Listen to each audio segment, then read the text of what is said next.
Selamat mendengarkan podcast ini. Saudara, manusia itu rentan. Manusia itu ringkih. Manusia itu lemah dan terbatas. Orang yang memiliki banyak uang, secara materi berlimpah, tidak luput dari keadaan-keadaan di mana mereka tidak mengalami kesejahteraan dan ketenangan. Entah karena penyakit yang mengancam nyawa mereka atau orang-orang yang mereka cintai. Entah ancaman dari pihak-pihak orang-orang yang tidak suka mereka. Mereka harus masuk dalam persoalan hukum dan di antara mereka masuk penjara atau orang yang mereka cintai masuk penjara dan lain sebagainya. Ini belum lagi kematian, saudara. Belum lagi kematian. Manusia itu ringkih, rentan, lemah, terbatas. Mestinya kita menyadari hal ini sepenuhnya. Jangan sombong. Jangan sombong. Orang kaya saja tidak bisa sombong. Kalau dia kelihatan bisa membanggakan diri dengan kekuatan yang dia miliki, apakah itu uang, harta, relasi dengan pejabat, khususnya dengan aparat keamanan. Tunggu. Ada masalah bisnis, masalah keluarga, masalah sakit penyakit, masalah hukum, dan yang tidak bisa dihindari lagi yang paling tragis kematian. Saya menyaksikan itu, saudara. Dan beberapa kali saya mengenal orang yang benar-benar kaya raya. Dan saya menyaksikannya ketika ada di ujung kematian. Dan itu mencelikkan mata pengertian dan kesadaran saya betapa rentannya hidup ini. Orang yang kuat secara fisik. Kalau di media saudara pasti mendengar ada preman-preman yang hebat-hebat. Di antara mereka saya bertemu muka dengan muka. Di antara mereka berkata, Pak Eras beritahu saya siapa yang mengganggu Bapak, kira-kira begitu. Waktu masih di Sola Gracia dulu, Bapak bisa tunjukkan gak alamat orang yang menggandakan CD Bapak? Tetapi juga di dalam sejarah hidupnya, dia ditekuk juga oleh masalah dan tidak berdaya. Dan Bapak Ibu, saudara-saudara sekalian ini pasti mengalami keadaan di mana Bapak Ibu merasa bahwa Bapak Ibu ada di satu titik di mana Bapak Ibu ternyata tidak berdaya. Apakah karena masalah hukum, masalah ekonomi, masalah sakit penyakit, belum lagi masalah kematian. Ketika ada di ujung maut, ketika sekarat, itu baru kelihatan, saudara.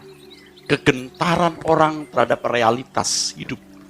Dan di antara realitas hidup itu adalah kematian. Kalau hanya kemiskinan, kegagalan bisnis, kegagalan studi, kegagalan rumah tangga, itu masih belum menggetarkan jiwa. Tapi kalau sudah di ujung maut, itu sangat menggetarkan. Jadi saudaraku, mestinya kita menyadari kerentanan kita, ketidakberdayaan kita. Lalu kita memandang Tuhan dan mengatakan, aku membutuhkan Engkau Tuhan. Yang kaya, yang terhormat, yang berpangkat saja. Satu kali akan ditekuk oleh realitas hidup. Kalau bukan kekayaan, dia sudah kaya. Kalau bukan relasi pejabat aparat, dia sendiri seorang pejabat tinggi. Sakit. Belum kematian. Kita tidak menunggu di ujung maut baru sadar bahwa ternyata hanya Tuhan yang bisa menjadi andalan kita. Tidak usah menunggu jatuh miskin, tidak bisa bayar uang sekolah anak, diusir pemilik rumah karena belum bayar uang kontrak. Tidak usah nunggu ada masalah itu. Kita harus sudah mencari Tuhan dan menemukan Dia. Nah, banyak kita itu terus terang ya, sudah miskin sombong. Sudah lemah belagu. Kamu tuh bukan apa-apa. Apalagi di zaman sekarang, saudara. Otot itu tidak bisa melindungi Anda. Yang bisa melindungi Anda itu otak dan uang. Udah bukan zaman dulu, pokoknya nekat bisa lewati semua. Nggak bisa hari ini. Otot nggak bisa menyelamatkan Anda. Otakmu yang cerdas, yang bersih. Dan kalau secara duniawi, uang bisa membayar keputusan hakim. Uang bisa menjadikan aparat keamanan, tidak semuanya bisa diperlakukan begitu ya, menjadi centeng atau securitymu. Mestinya Tuhan. Saya bersyukur kepada Tuhan karena dalam perjalanan hidup saya sudah berkali-kali ditekuk Tuhan. Berkali-kali ada di ujung maut. Di kapal yang ada di tengah pusaran ombak. Naik lift jatuh. Tenggelam di pantai selatan, ditarik ombak ke dalam laut. Sakit COVID 21 hari. Mungkin 22 hari ya, sekitar 5-6 hari di rumah. 15 hari penuh di rumah sakit. Bukan seperti Omikron yang hanya demam-demam sedikit, lahir sakit, saudara. Lagi puncak-puncaknya COVID pada bulan Juli pertengahan. Nah, itu semua membuat saya sebelum sekarat di ujung maut menyadari betapa hanya Tuhan yang kita butuhkan. Ya, saudara, hanya Tuhan yang kita butuhkan. Singa-singa muda merana kelaparan, tetapi orang-orang yang mencari Tuhan tidak kekurangan sesuatu pun yang baik. Terlintas di pikiran saya, baik semalam ketika saya berlutut, jam 12:30 pagi, lalu saya tidur lagi, saya bangun. Terlintas di benak saya, betapa sulitnya hidup saya ketika saya masih muda, mengalami keadaan-keadaan yang sangat sulit, sangat miskin. Tadi saya sempat berbisik ke Pak. Tapi Pak David, Ibu Sri masih ada di sini maksudnya. Saya ingat dulu punya uang 10.000 saya bagi ke Pak Yulius More ya, yang sekarang sudah di surga. Bror, saya biasa panggil bror, 5.000 ya buat Anda, 5.000 buat saya untuk makan. Nanti kalau saya ada berkat lagi, saya bagi lagi ya bror. Betapa susahnya, betapa miskinnya. Bertahun-tahun tempat ini berantakan, saudara. Sudah dibuat fondasi, tidak bisa membangun. Dan ternyata fondasinya tenggelam. Begitu ya Pak James. Ternyata dulu rawa ini. Tapi sebelum itu pun saya juga lebih miskin lagi, saudara. Lebih susah lagi. Tapi bisa melewati. Setelah saya bisa melewati, saya punya relasi, punya uang, punya status, kurang merasa membutuhkan Tuhan, saudara. Dulu kita doa semalam suntuk, seminggu bisa 2 kali. Lalu sekali. Makanya kita sering masuk angin dan panas dalam. Waktu itu Pak David masih muda dan belum menikah. Saya juga pertama datang juga belum menikah sebenarnya. Anak-anak Pak Simon masih kecil-kecil. Yang paling kecil belum lahir, belum dikandung. Maaf ya, bukan inget-ingetin ya.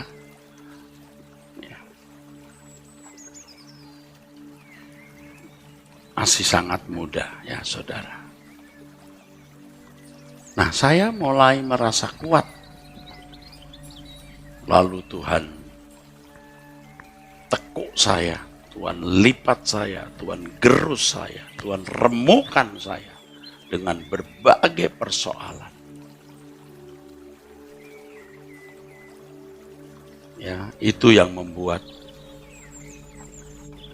saya bisa menghayati betapa rentannya hidup ini. Hari ini saya bukan lemah secara fisik. Saya kira aset saya punya. Petinggi negara saya kenal. Tidak saya sebut, tapi saya sudah duduk berdampingan dengan orang yang punya pangkat paling tinggi. Dan saya punya hubungan dengan mereka. Tetapi ketika saya mengalami atau menghadapi persoalan, saya tidak minta tolong. Karena saya tidak mau melukai hati Allah yang kuandalkan. Bukan saya tidak kenal, saya kenal. Saya duduk berdampingan dengan beliau yang waktu itu masih bintang 1. Saya kenal, beliau kenal saya kira pasti ingat. Berapa kali saya khotbah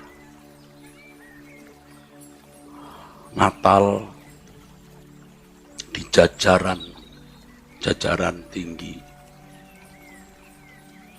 Berapa kali saya menyampaikan khotbah di Lemhamnas.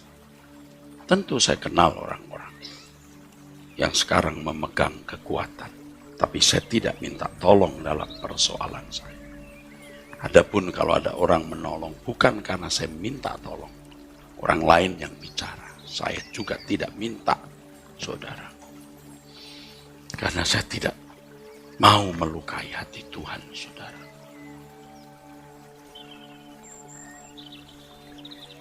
Kita punya kenalan hebat, punya uang. Jangan sombong. Tetap harus Tuhan yang kita andalkan, saudara. Pikir baik-baik. Saraf tulang belakang kita sedikit terjepit, Anda sudah tidak bisa bangun. Tidak bisa bangun. Gigi Anda berlubang masuk virus sampai ke otak, saudara sudah kehilangan kesadaran. Segitu loh rentannya manusia. Kaki luka, salah urus, ini baru kejadian. Berminggu-minggu harus tergeletak di rumah sakit atau di rumah.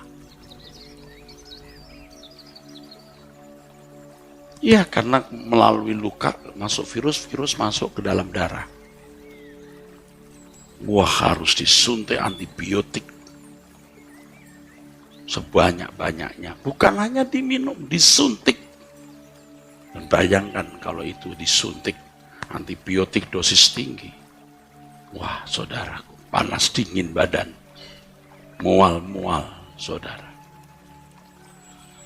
Dan banyak lagi, saudaraku. Banyak lagi. Aduh, saudara. Saya pernah kenal orang kaya yang istrinya sakit dibawa ke luar negeri sampai ke NASA. Yang saya ingat NASA. Tentu Jerman, Jepang, wah sudah. Tetap meninggal. Dan pada waktu meninggal saya masih ingat sekali, itu sekitar jam 3, jam 4 pagi. Saya masih di rumah sakit. Padahal besoknya itu hari Minggu, itu Sabtu. Sabtu malam sampai Minggu pagi, dini hari. Sehingga saya itu tidak tidur. Wah, mata saya merah. Goyang saya. Khotbah di gereja.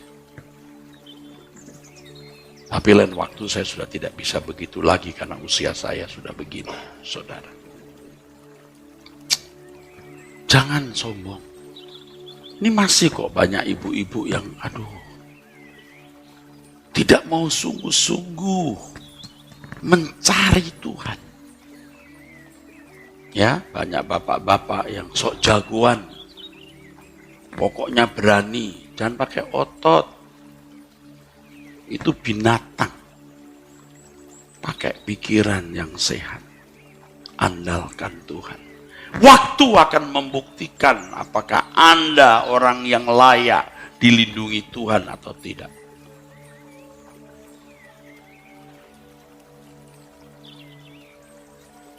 Mungkin saudara mulai berkata, Pak, saya ini sudah mencari Tuhan loh Pak. Sudah ke gereja. Tapi keadaan saya tidak berubah. Saudara, bukan hanya saudara yang bertanya begitu, saya juga bertanya. Saya ini kan gembala yang bukan baru kemarin sore mengembalakan jemaat. Tahun 1988-89 saya sudah menjadi gembala sidang di sini, saudara. Sudah berapa tahun itu? Sebelum itu, tahun 80, saya sudah menjadi wakil gembala sidang. Udah 40 tahun lebih, saudaraku. Saya juga bertanya, kenapa ya Tuhan? Ini orang kan rajin ke gereja, kenapa hidupnya berantakan? Kalau dirunut itu dari hidupnya, anaknya, cucunya berantakan kabeh. Why, Lord, mengapa? Nah ini sini ayat yang ke-10 ya, ayat yang ke-9 maksudnya. Takutlah akan Tuhan, hai orang-orangnya yang kudus, sebab tidak berkekurangan orang yang takut akan Dia. Takut akan Allah. Orang ke gereja tapi nggak takut Tuhan, besar kemungkinan. Dan banyak begitu. Orang jadi aktivis gereja tapi tidak takut Tuhan, banyak. Orang menjadi pendeta tapi tidak takut Tuhan, banyak, saudara. Saudara harus mengembangkan sikap dan perasaan takut akan Allah. Dan itu bisa terus bertumbuh sampai saudara bisa memiliki kegentaran akan Allah. Dan orang-orang seperti ini baru bisa menghormati Allah secara patut dan mencintai Dia secara tulus. Takut akan Allah itu membutuhkan waktu, saudaraku. Coba, sudah berapa puluh tahun, bukan belas tahun saya tulis lagu Berikan Aku Hati Takut.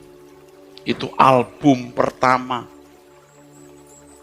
Sekitar tahun 90-an atau 89 atau itu album pertama itu.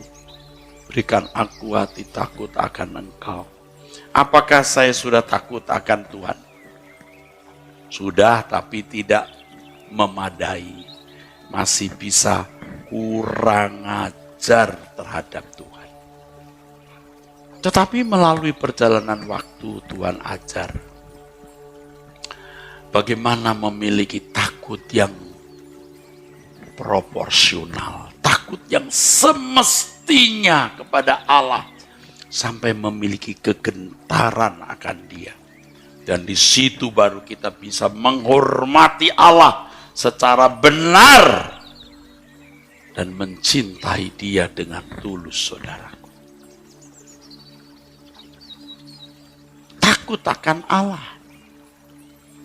Orang yang sungguh-sungguh mau belajar takut akan Allah, itu harus menghayati keberadaan Allah setiap saat.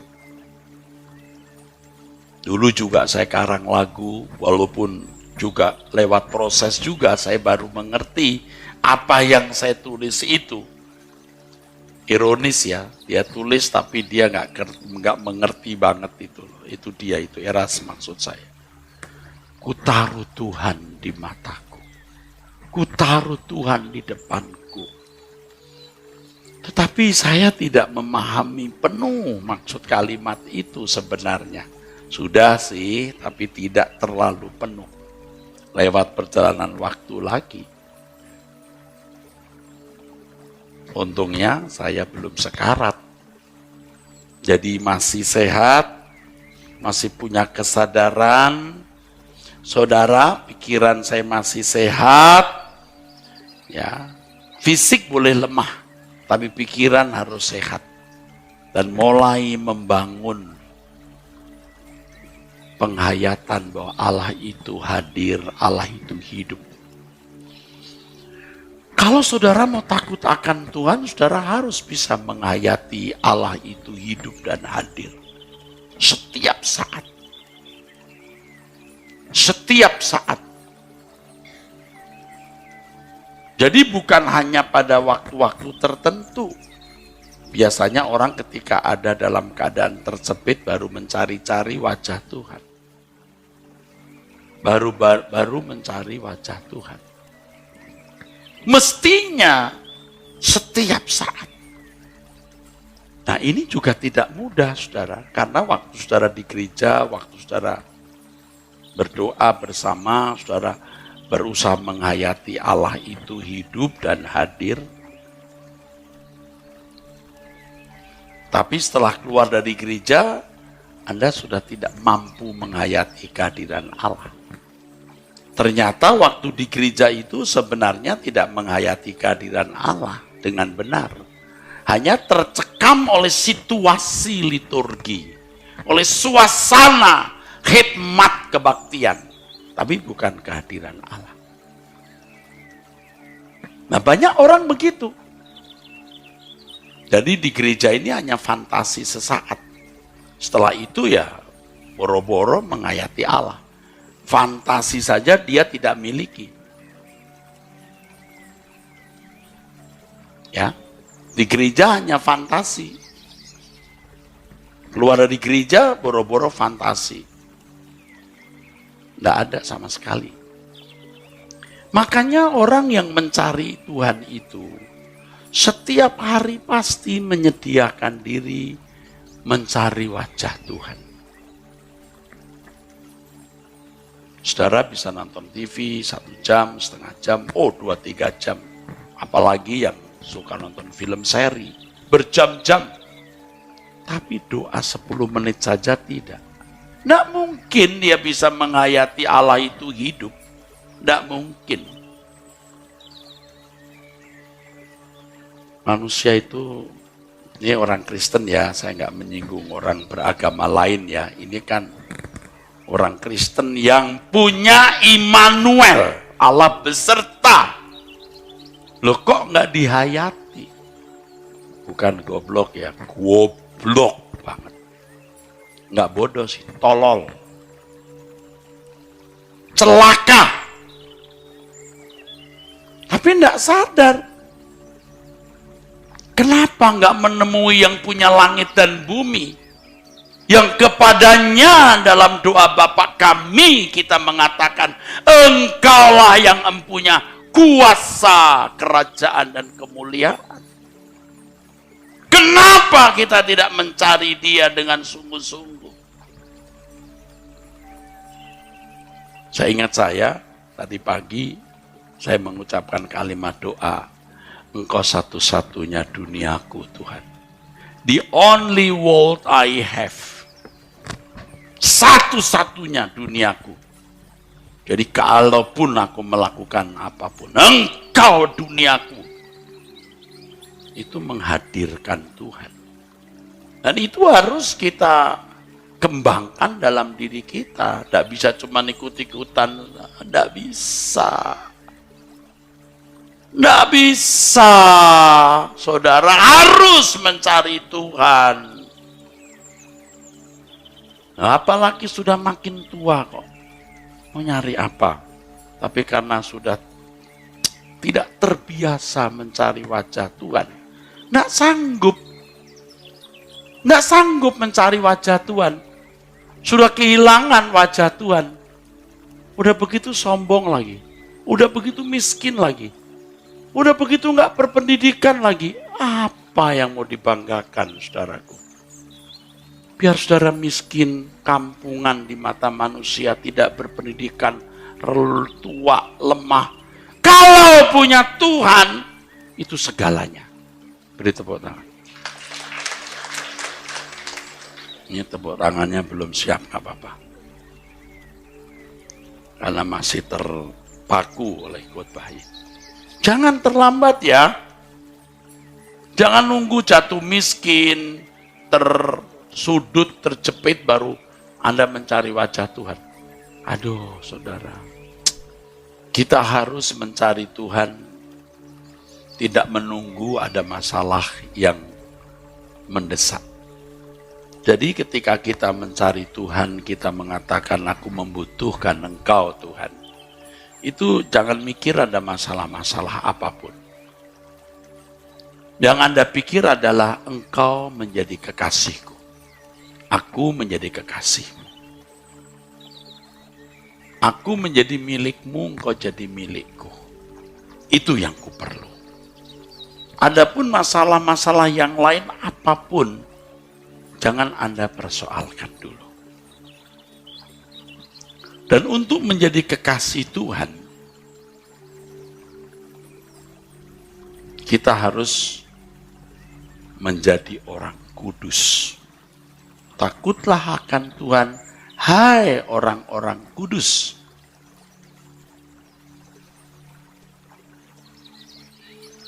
Saya belajar dari pengalaman hidup saudaraku.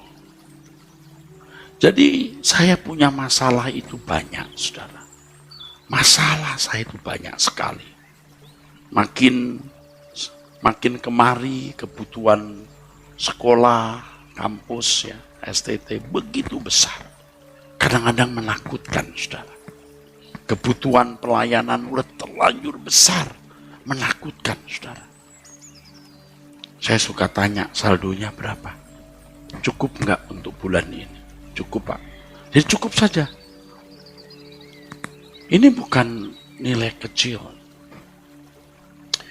Belum lagi masalah-masalah lain, saudara. Masalah-masalah lain yang bisa merusak pelayanan saya dan menghancurkan pelayanan saya. Tapi tidak saya bawa dalam doa. Saya berkata, lindungi aku Tuhan untuk masalah ini. Tapi pertama, lindungi aku dari kuasa gelap. Yang kedua, lindungi aku dari diriku sendiri. Karena daging atau manusia lama ini masih menuntut, dan kalau kita puaskan, kita berkhianat kepada Tuhan.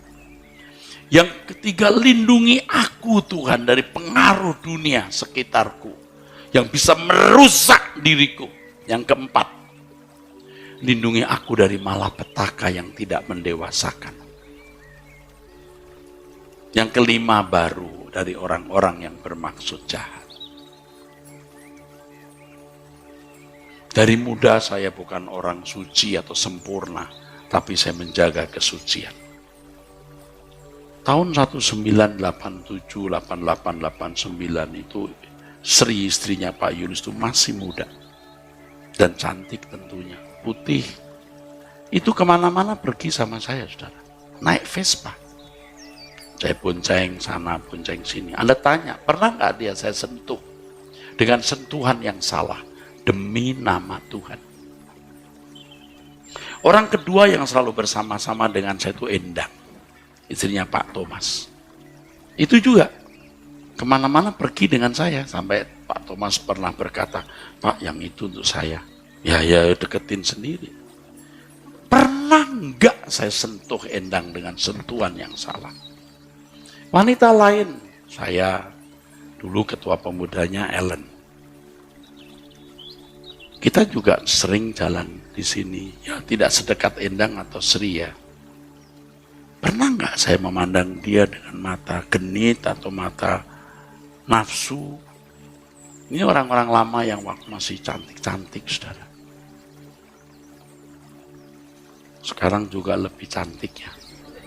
Di mata Tuhan harus lebih cantik. Saya juga lebih ganteng kok ya. Di mata Tuhan. Saya bukan orang sempurna, tapi belajar, saudara. Ya. Saya kira mengerti ya. Belajar takut akan Tuhan. Waktu itu Ellen belum punya pacar, ya, apalagi suami. Waduh, cantik. Ya sekarang kan sudah umur berapa Ellen? 58. 58. Coba kalau 18 tahun, umur 18, 40 tahun yang lalu. Wah, beautiful. Pernah nggak saya sentuh dia atau saya pandang dengan mata yang tidak patut? Betul kan? So you can prove it what I say. Apalagi Sri, Endang. Aduh, Endang itu dari sini ke rumah-rumah, nginep di rumah. Nonton TV bareng. Kita datang dari pelayanan, semua udah tidur, tinggal kita berdua nonton TV. Kalau Sri, ya. Sri saya kenal tuh bukan hanya waktu di sini, waktu dia masih sekolah saya kira. Masih remaja. Saya ketua remajanya. Manggil saya tuh Kak Eras sampai sekarang. Mungkin sekarang gak enak kali depan orang panggil Bapak. Kak Eras. Saya tenteng sana, tenteng sini.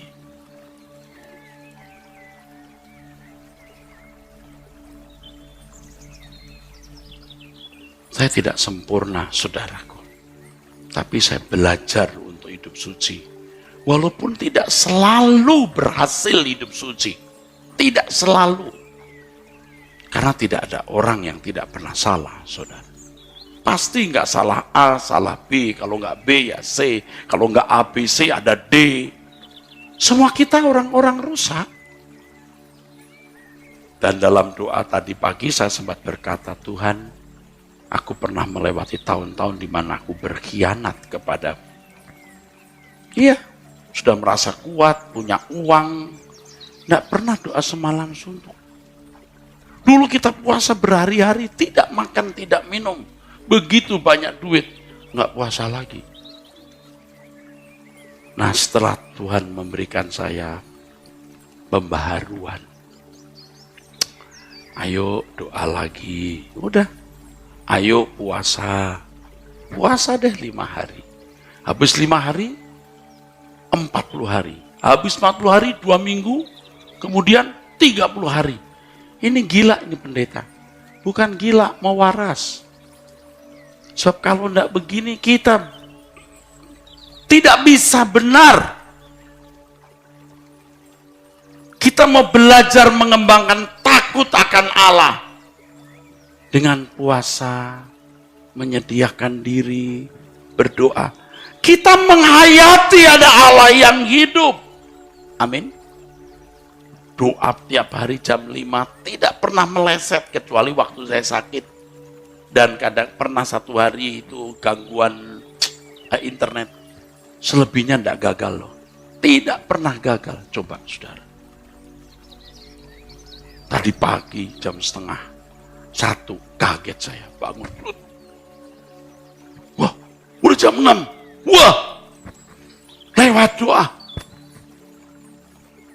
Saya lihat jam, oh 12:30, puji Tuhan.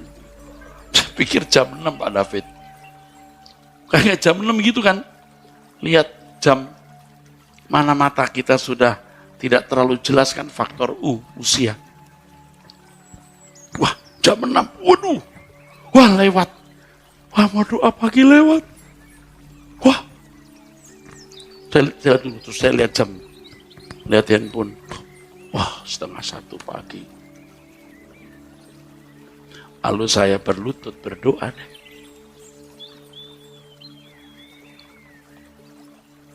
Nah, saya mengajak saudara, mumpung belum terlambat mencari Tuhan. Udah ke gereja Pak? Nggak cukup. Harus menstimulasi, merangsang penghayatan akan Allah dengan doa pribadi, dengan doa puasa. Ada doa malam di sini Pak David ya. PA ya.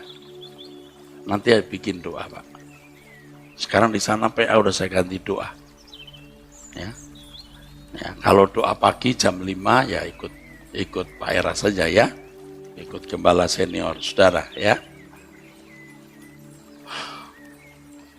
Orang ada yang berkata, Allah paling 3 bulan nanti orang lain yang meneruskan. Masuk ketua sinode udah mau bangun setiap pagi jam 5. Nggak pernah orang gantiin. Kecuali nanti saya keluar negeri ya. Saya sudah minta nanti digantikan Stephen yang juga biasa pimpin doa untuk warrior. Mungkin. Sebab di sana jam 1 pagi atau jam 2, waduh, tidak mungkin. Tapi kalau saya keluar negeri misalnya ke Australia, mungkin bisa. Kalau ke Eropa atau di negara tertentu, mungkin bisa.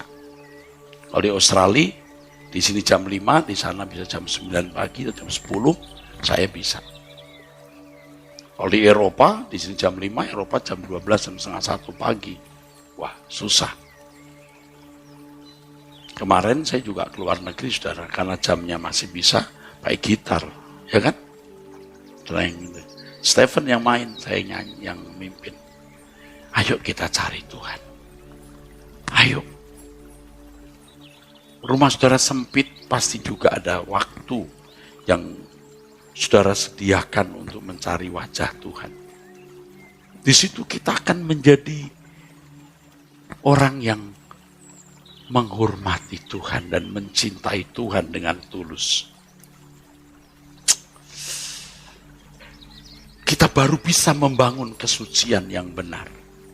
Tidak gampang, saudara, hidup dalam kekudusan. Itu tidak mudah. Banyak godaan-godaan di sekitar kita yang bisa membuat kita jatuh. Tapi kalau kita duduk diam di kaki Tuhan setiap hari, kita memiliki kegentaran akan Dia. Dan itu yang membuat kita bisa menghayati kehadiran Allah setiap saat. Baru kita bisa membangun hidup kudus. Dan firman Tuhan mengatakan tidak berkekurangan orang yang takut akan Dia. Di awal khotbah tadi saya sudah mengatakan sekian puluh tahun saya melayani, saya mengamati hidup orang. Tentu saya juga mengamati hidup saya sendiri, saudara. Setelah 40 tahun, saya perhatikan orang-orang yang dulu zaman saya masih menjadi guru sekolah minggu, takut akan Tuhan, mencari Tuhan dengan sungguh-sungguh. Saya melihat anak cucunya, mereka sudah meninggal rata-rata karena waktu saya masih muda, mereka bapak ibu sudah usia 40, 50, sudah meninggal. Saya lihat anak cucunya beda dengan mereka yang tidak mencari Tuhan dengan sungguh-sungguh. Ini orang lain ya, saudara. Dan sangat objektif. Dan yang paling objektif, saya lihat hidup saya. Siapa sih saya ini? Bukan orang sempurna.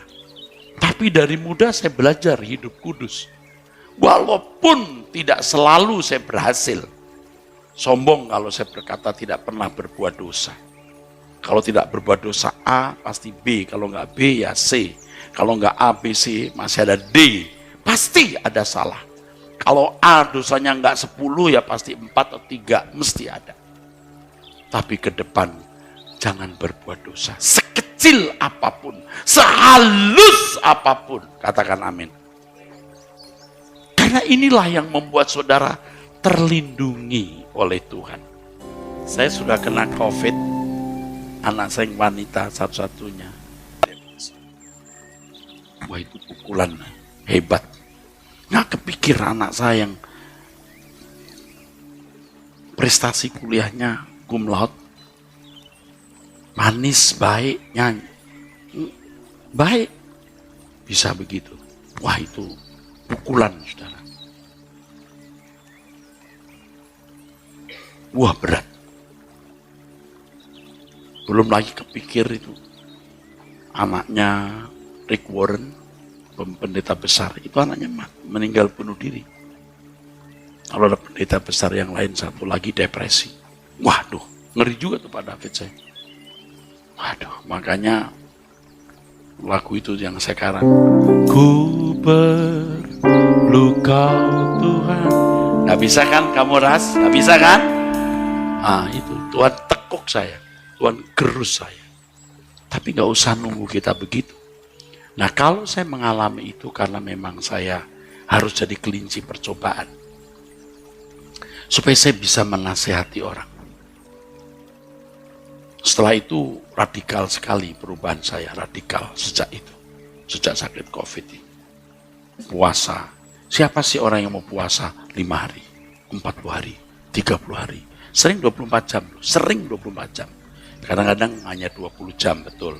Tapi sering 24 jam, sering lebih 24 jam. Kalau kita makan misalnya jam 5, jam 6, besoknya jam 8 habis kebaktian. Ya. Radikal. Maka saya bisa menyampaikan khotbah ini bukan sekedar mau bicara. Saya mengajak saudara, ayo mencari Tuhan. Tidak ada yang melarang kita, tidak perlu biaya. Duduk diam di kaki Tuhan, berdoa, bicara apa saja yang ada di hatimu, menangislah di situ. Sambil ngantuk-ngantuklah di situ, lebih ngantuk di hadapan Tuhan daripada ngantuk depan TV. Amin, saudara.